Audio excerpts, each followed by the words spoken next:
सुप्रभात, नमस्कार. मी सुवर्णा धानोरकर. बुलेटिनमध्ये आपलं सगळ्यांचं स्वागत. सुरुवातीलाच बातमी आहे मुंबई टुरिस्ट ट्रेनचा शुभारंभ झाला त्याबाबतची. मुख्यमंत्री देवेंद्र फडणवीसांनी टुरिस्ट ट्रेनला हिरवा झेंडा दाखवलाय.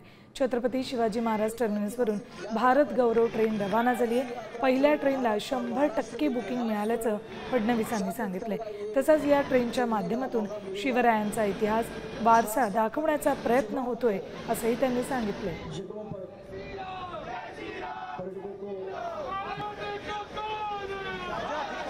छत्रपती शिवरायांच्या इतिहासाची पावलं उमटली आहेत. अशा अनेक ठिकाणी ही भारत गौरव यात्रा या ठिकाणी जाणार आहे. जवळपास पहिल्याच ट्रेनला 100% बुकिंग मिळालेलं आहे. 710 प्रवासी त्याच्यामध्ये चाललेले आहेत, ज्याच्यामध्ये 150च्या वर महिला आहेत. 80%च्या वर प्रवासी हे 40 वर्षापेक्षा कमी असे तरुण प्रवासी त्या ठिकाणी चाललेले आहेत. तर बातमी शिंदे सेनेतून महापालिका निवडणुकीची तयारी सुरू करण्यात आलेली आहे. ठाण्यात आज शिंदे सेनेचा मेळावा होतोय. या मेळाव्याला उपमुख्यमंत्री एकनाथ शिंदे यांच्यासह मंत्री अनेक नेते उपस्थित राहतील. यावेळी ठाकरे सेनेचे चंद्रहार पाटील शिंदे सेनेत प्रवेश करणार आहेत. चंद्रहार पाटलांनी सोशल मीडियावर पोस्ट केली आहे. यात त्यांनी सरकारसोबत जाण्याचा निर्णय घेतल्याचा उल्लेख केलाय.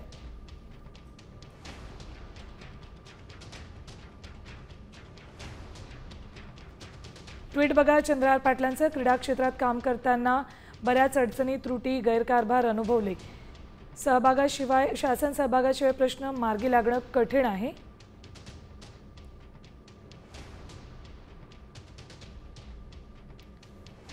हीच एक कारण चंद्रहार पाटील यांनी सध्या तरी दिलेले. क्रीडा क्षेत्रासह सामाजिक राजकीय क्षेत्रात काम करण्यासाठी मी आणि माझ्या सहकाऱ्यांनी सरकारसोबत जाण्याचा निर्णय घेतलाय असं त्यांनी म्हटलंय.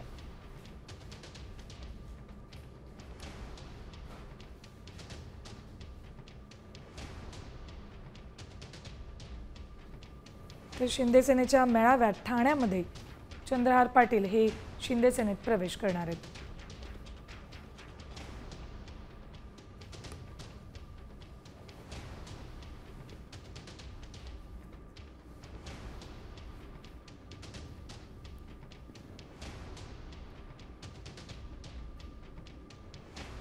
तर बातमी आहे शरद पवार आणि अजित पवार यांच्याबाबतची. पुण्यात आज पुन्हा एकदा शरद पवार आणि अजित पवार एकाच मंचावर येत आहेत.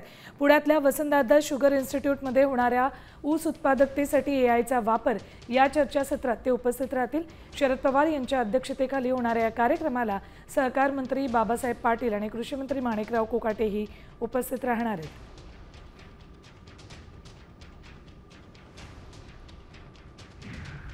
तर गेल्या काही दिवसांपासून राज्यात ठाकरे बंधू एकत्र येण्याच्या चर्चा रंगल्यात.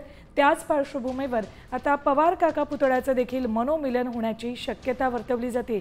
पांडुरंगाची इच्छा असेल तर बहीण भाऊ आषाढी एकादशीपर्यंतही एकत्र येऊ शकतात असं मिटकरी म्हणाले. त्यावर कार्यकर्त्यांना विश्वासात घेऊनच योग्य तो निर्णय घेतला जाईल अशी प्रतिक्रिया सुप्रिया सुळेंनी दिली. पांडुरंगाची इच्छा असली तर आषाढी एकादशीपर्यंत ते होईल. अजून तसा काही प्रस्ताव असल्याचं कळलेलं नाही, पण 10 तारखेला पक्षाचा मेळावा पुण्याला होतोय, त्यामुळं 10 तारखेपर्यंत आपण वाट बघा. पवार साहेबांच्या कामाची पद्धत तुम्ही 6 दशकं म्हणजे तुमच्या सगळ्यांच्या जन्माच्या आधीपासून सगळ्यांनी पाहिलेली आहे की पवार साहेब जो काही निर्णय घेतात किंवा जे काही मार्गदर्शन करतात ते लोकशाही पद्धतीनेच होतं. त्याच्यामुळे जो काही निर्णय पक्षाचा असेल तो त्या शेवटच्या कार्यकर्त्याला कॉन्फिडन्स मध्ये घेऊनच त्याच्या मनात जो असेल तोच निर्णय पक्ष घेईल. युनिलॅटरली आम्ही कुठलाही निर्णय आजपर्यंत घेतला नाही आणि घेणारही नाही.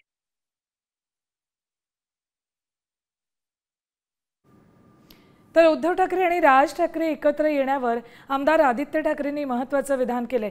महाराष्ट्राच्या हितासाठी लढणाऱ्या पक्षांनी एकत्र यायला हवं असं आदित्य ठाकरेंनी म्हटलंय. तर राज्याच्या हितासाठी लढणाऱ्यांनी एकत्र यायला हवं असं विधान आदित्य ठाकरे यांनी केलंय. एकीकडे राज ठाकरे उद्धव ठाकरे एकत्र येणार का याविषयी जोरदार चर्चा सुरू आहेत.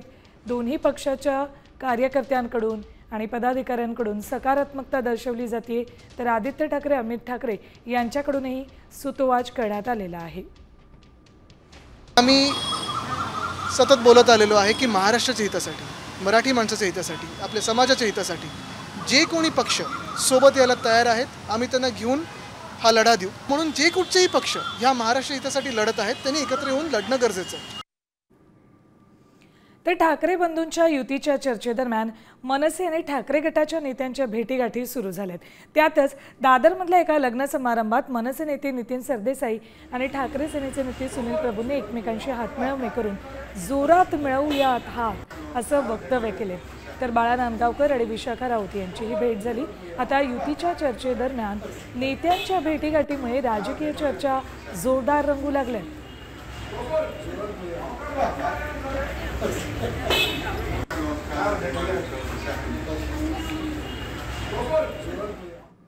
तर ठाकरे बंधूंच्या युतीसाठी नातेवाईक सरसावल्याचं समोर आले.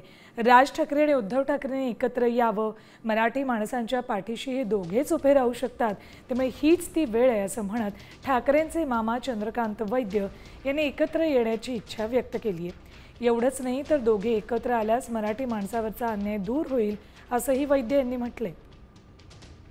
मी आज अनेक वर्ष राज आणि उद्धव एकत्र यावे ते प्रयत्न करतोय आणि मला सुद्धा मनापासून असं वाटतं की हीच ती योग्य वेळ आहे की दोघांनी आता तरी एकत्र यावं आणि महाराष्ट्राच्या आणि मराठी माणसाच्या हितासाठी तुमच्या दोघांची गरज आज पूर्ण महाराष्ट्राला आहे.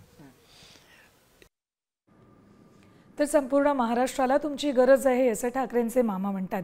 तर अखंड शिवसेनेसाठी राज ठाकरे, उद्धव ठाकरे आणि एकनाथ शिंदे यांनी एकत्र यावं असं मोठं विधान शिंदे गटाचे नेते गजानन कीर्तीकर यांनी केले. राज आणि उद्धव ठाकरे यांनी एकत्र आलं पाहिजे ही इच्छा महाराष्ट्रातील असंख्य शिवसैनिकांची आहे. शिवसैनिकांसाठी, महाराष्ट्रासाठी ते गरजेचं आहे असंही कीर्तीकर म्हणाले. तसंच राज आणि उद्धव ठाकरे एकत्र न येण्यासाठी अदृश्य शक्ती असल्याचंही कीर्तीकरांनी म्हटले. तर गजानन कीर्तीकर जे काही बोलले ते त्यांचं वैयक्तिक मत होतं असं रामदास कदमांनी म्हटलंय.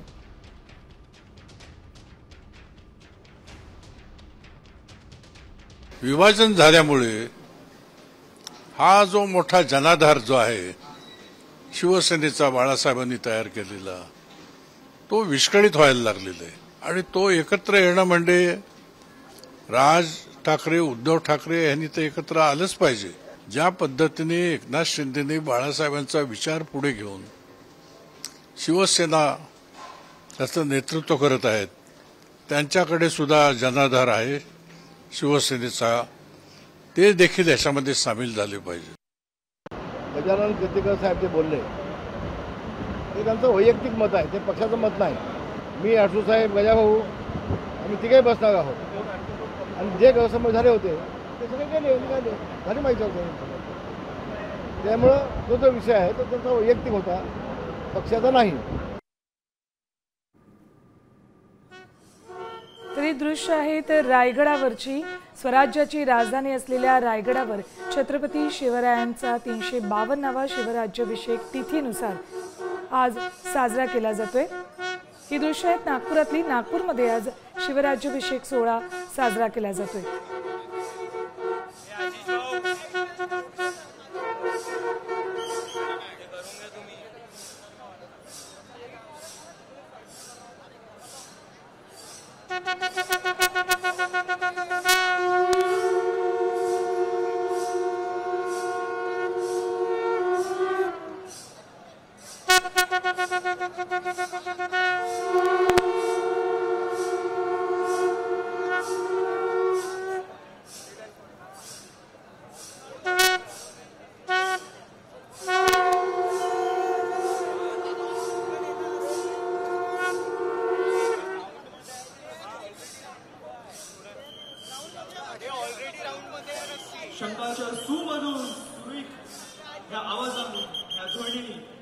तर स्वराज्याची राजधानी रायगडावर छत्रपती शिवाजी महाराज यांचा 352वा शिवराज्याभिषेक सोहळा तिथीनुसार साजरा केला जातोय. या सोहळ्यासाठी शिवभक्तांनी गडावर गर्दी केली आहे. सासणकाठी नाचवत शिवप्रतिमेची पालखी मिरवणूक काढण्यात आली आहे. तसंच मर्दानी खेळांचं प्रात्यक्षिकही सादर करण्यात आले. गडावर राज्याभिषेक सोहळ्याचा अभूतपूर्व उत्साह पाहायला मिळतो.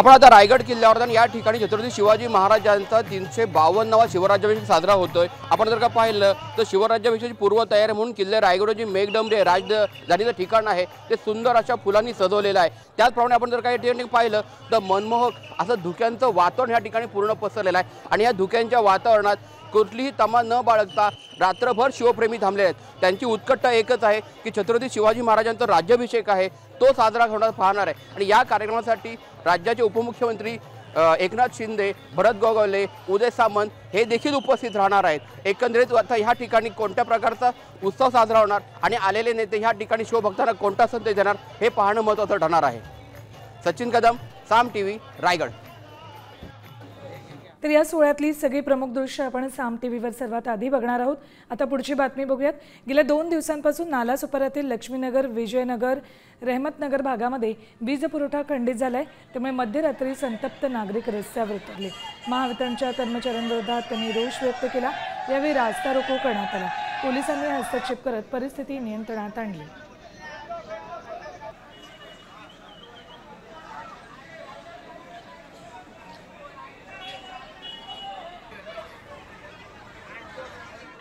यानंतर आता पावसाबाबतच्या बातम्या बघूयात। Monsoon top 20। चंद्रपुरात मान्सूनचं आगमन झालंय। विजेच्या कडकडाटासह आलेल्या पावसानं नागरिकांची तारांब उडाली। जिल्ह्यातील अनेक तालुक्यांमध्ये या पावसाचं आगमन झालंय। 15 दिवसांपूर्वी मान्सूनपूर्व पावसानं हजेरी लावली, मात्र त्यानंतर उन्हाच्या तीव्रतेमुळे नागरिकांचे डोळे आकाशाकडे लागले होते।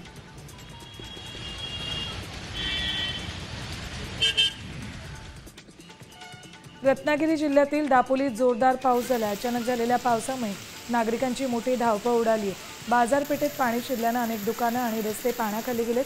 पाण्यातून वाट करताना नागरिकांचे हाल झाले। काही ठिकाणी पाणी तुंबल्यानं वाहन चालकांना अडचणींचा सामना करावा लागला।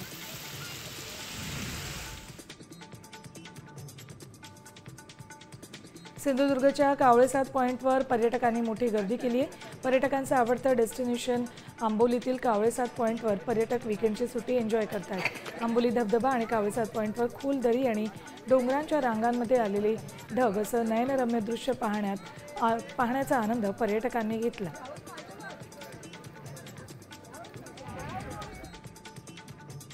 या पावसाळ्यात पर्यटकांनी माथेरानला पसंती दिली आहे। माथेरानमध्ये पर्यटकांनी गजबज वाढली आहे।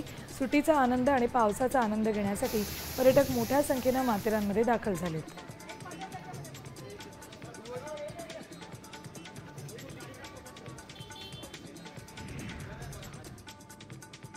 नितेश राणेंनी भान ठेवून जपून बोलावं असा सल्ला त्यांचे बंधू निलेश राणेंनी दिलाय। धाराशिवच्या सभेत बोलताना सर्वांचा बाप भाजपचा मुख्यमंत्री बसलायचं आक्रमक विधान नितेश राणेंनी केलं होतं।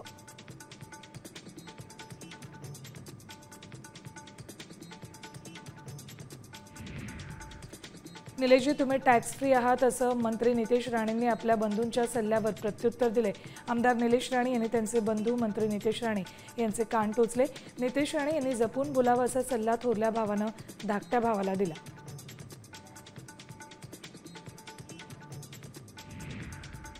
राज आणि उद्धव ठाकरेंच्या युतीच्या चर्चांवर शिवसेना आमदार निलेश राणे यांनी मत व्यक्त केलेलं आहे। ज्यांना भीती वाटत असेल आणि भीतीपोटी ते एकत्र येणार असतील तर त्याला आम्ही काय करणार अशी खोचक टीका त्यांनी केली।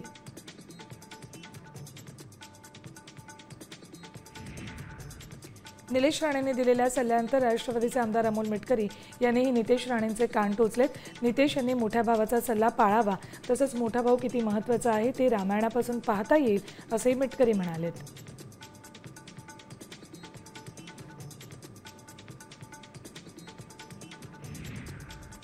ठाकरे गटाच्या नेत्या किशोरी पेडणेकर यांनीही नितेश राणेंना सल्ला दिलाय। नितेश राणेंनी सांभाळूनच बोललं पाहिजे असं पेडणेकर म्हणालेत। सत्तेत असलेल्या पक्षाला डिवचू नका असंही त्यांनी म्हटलंय।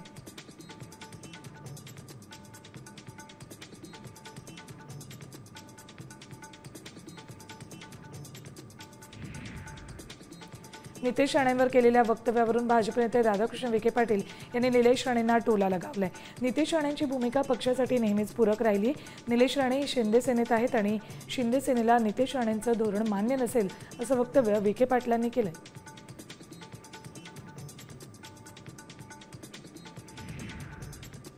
राणे परिवाराला आम्ही तुरुंगात टाकू असा इशारा चंद्रकांत खैरे यांनी दिलाय। राणे परिवाराकडून भाजप संपवण्याचा घाट घातला जातोय असा आरोपही त्यांनी केलाय.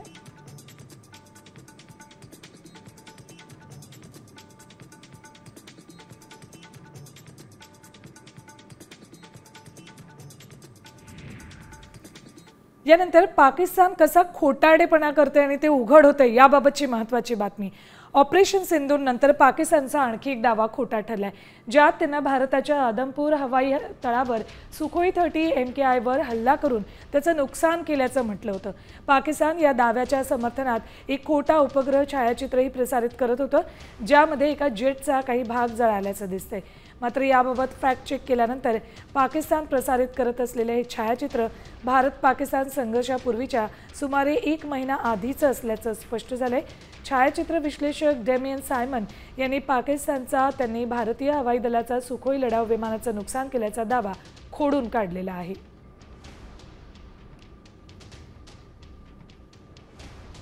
आदमपूर हवाई तळावर सुखोई 30 MKIवर हल्ला केल्याचा दावा खोटा आहे.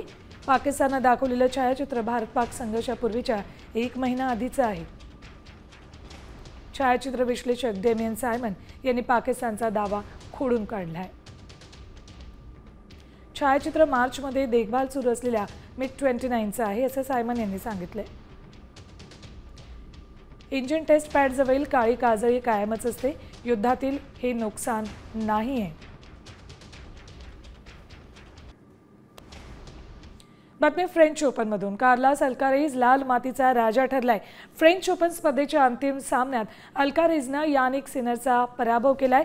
ही लढत तब्बल 5.5 तास चालली.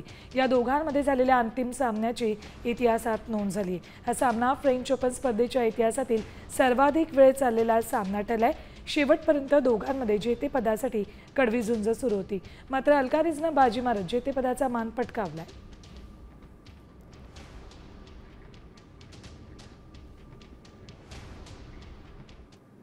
पुन्हा बातम्या बघूया झटपट 100.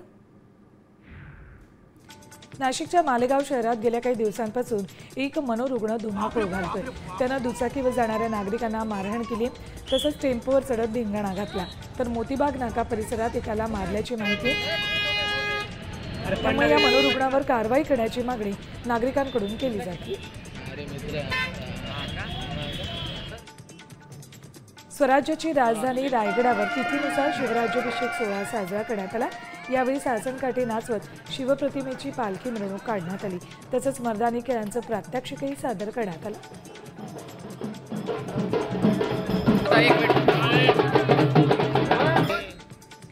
तुळजाभवानी मंदिरातील दर्शन रांगेत भक्तांनी हाणामारी केली. लहान मुलांना उलटी केल्याच्या कारणावरून महिला आणि पुरुषांमध्ये हाणामारी झाली. 15 ते 20 मिनिटं मंदिर दर्शन रांगेत वाद झाला. 20 मिनिटांनंतर दर्शन रांगेचं नियोजन करणारे सिक्युरिटी गार्ड घटनास्थळी दाखल झाले.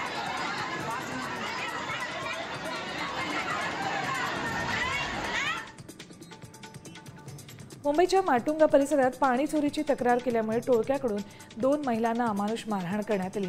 महिलांवर तलवार कोयत्यानं हल्ला करण्यात आला. यावेळी 3 महिला गंभीर जखमी झाल्यात. त्यांच्या रुग्णालयात उपचार सुरू आहेत.